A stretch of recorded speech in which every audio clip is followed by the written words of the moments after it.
উঠো, দাঁড়াও, রাখো এটা। উঠতে বলছি আমি, উঠো। আসো। আরে জামাইকে নিয়ে কোথায় যাচ্ছিস এখন? কোথাও না, ছাদে যাব। ওর হাতের কাজগুলো শেষ করে যাক, এরপরে রান্না বান্না আছে, কিসের ছাদে যাবে এখন? হাসান আর কোনো কাজ করবে না, তুমি লতাকে ডেকে সব কাজ করাও। আরে আপনি খান। এই, তোমার কি লজ্জা শরম বলতে কিছু নাই? হ্যাঁ, তুমি কেমন মানুষ বলো তো? কি বলতেছো এসব? আমি কি এমন খারাপ করলাম? তোমার কি চোখ নাই? তুমি কি দেখো না অপরিচিত একটা মহিলা বাসার মধ্যে আসছে, তুমি তার সামনে ঝাড়ু দিতেছো, ফ্লোর মুছতেছো, সব কি? তো কি এমন খারাপ করেছি বলো? আরে রুমটা অপরিষ্কার ছিল, তাই ভাবলাম পরিষ্কার করে দিই। তাই বলে তুমি এসব করবা? তুমি এবারে জামাই হয়ে চাকরের মতো বিহেভিয়ার করতেছো। দেখো নীলা, তুমি কিন্তু আমাকে অপমান করতেছো।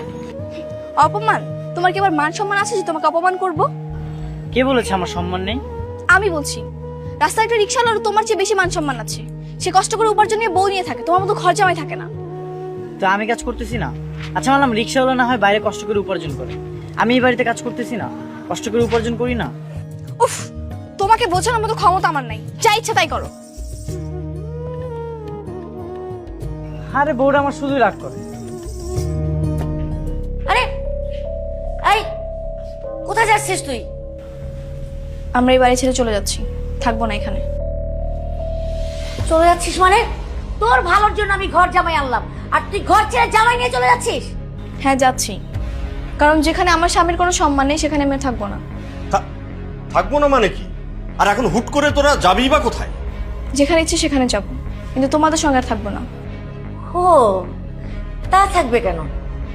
বুঝতে পেরেছি, সব এই হাসানের পরিকল্পনা।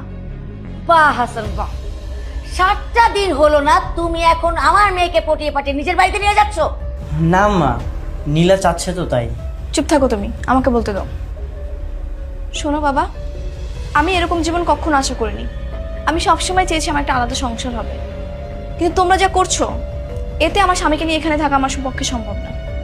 ঠিক আছে, যাবি যা, কোনো সমস্যা নেই, কিন্তু বাস্তব যে কত কঠিন এটা বের হলে টের পাবি। একবার শুধু বাবার হোটেল থেকে বের হয়ে দেখ না, পৃথিবীতে দুবেলা দুমুঠো ভাতের মূল্য যে কত বেশি সেটা বের হলে টের পাবি। সমস্যা নেই, দরকার হলে না খেয়ে থাকবো দুজন, তারপর আমার হাজবেন্ডকে যেখানে অপদস্থ করা হবে সেখানে আমি এক মুহূর্ত থাকতে চাই না। চলো।